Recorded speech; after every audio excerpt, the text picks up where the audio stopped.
સમાચાર પર નજર કરીએ તો અમદાવાદના ગાંધી રોડ પર એક મકાન ધરાશયી થયાની ઘટના સામે આવી છે। ગાંધી રોડ પર પતાશા પોળમાં 3 માળનું મકાન ધરાશયી થઈ ગયું છે। મકાનના કાટમાળ નીચે દટાઈ જતા એક વ્યક્તિનું મોત નીપજ્યું છે, જ્યારે 4 લોકો ઘાયલ થયા છે।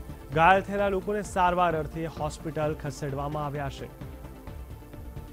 અમદાવાદના ગાંધી રોડ પર એક મકાન ધરાશયી થયું છે। જી હા, કાટમાળમાં દટાતા એક વ્યક્તિનું મોત થયું છે। પતાશા પોળમાં 3 માળનું બિલ્ડિંગ ધરાશયી થયું છે। ખૂબ જ ગંભીર ઘટના કહી શકાય।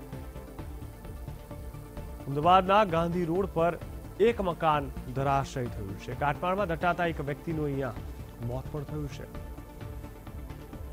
વાત છે પતાશા પોળની, જ્યાં 3 માળનું બિલ્ડિંગ ધરાશયી થયું છે। આપના ટીવી સ્ક્રીન પર આપ જોઈ શકો છો કેવી સ્થિતિ સર્જાઈ છે। અહીંયા 3 માળનું બિલ્ડિંગ કાટમાળની જેમ ધરાશયી થઈ ગયું, પત્તાની જેમ વિખરી પડ્યું। ખૂબ જ જૂનું આ મકાન હતું, ગાંધી રોડ પર આવેલું હતું આ મકાન, અને ભારે વરસાદને કારણે કહેવાય કે વધારે પોલું થયું અને ત્યારબાદ તે ધરાશયી થઈ ગયું। હાલ અમારી સાથે જોડાય છે અમારા સંવાદદાતા મયુર મેવાડા। મયુર, જણાવશો, ગાંધીધામમાં કહેવાય કે અમદાવાદમાં અહીંયા એક મકાન ધરાશયી થયું હોવાની વાત સામે આવી છે। શું કોઈ ઇજાગ્રસ્ત થયા છે? શું સ્થિતિ છે ત્યાંની?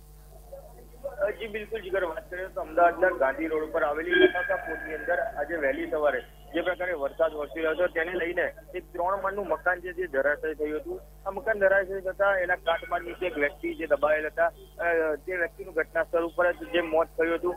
પરંતુ મહત્વની વાત છે કે આવા જે પોર્ટ વિસ્તાર છે, પોર્ટ વિસ્તારોમાં અનેક એવા મકાનો છે કે જે જર્જરિત હાલતમાં છે।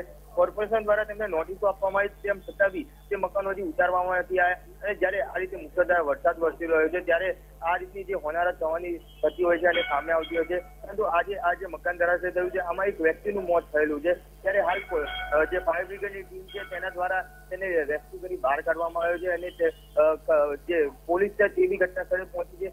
કોર્પોરેશનના અધિકારીઓ અત્યારે ઘટના સ્થળે પહોંચેલા છે અને સમગ્ર જે ઘટના બની છે તેનો અત્યારે જે વિચાર લઈ રહ્યા છે, અને ઘટના બનવા પાછળનું મહત્વનું કારણ શું રહેલું છે તેની બી હાલ જે કોર્પોરેશન અધિકારીઓ છે તેમના દ્વારા તપાસ કરવામાં આવી રહી છે।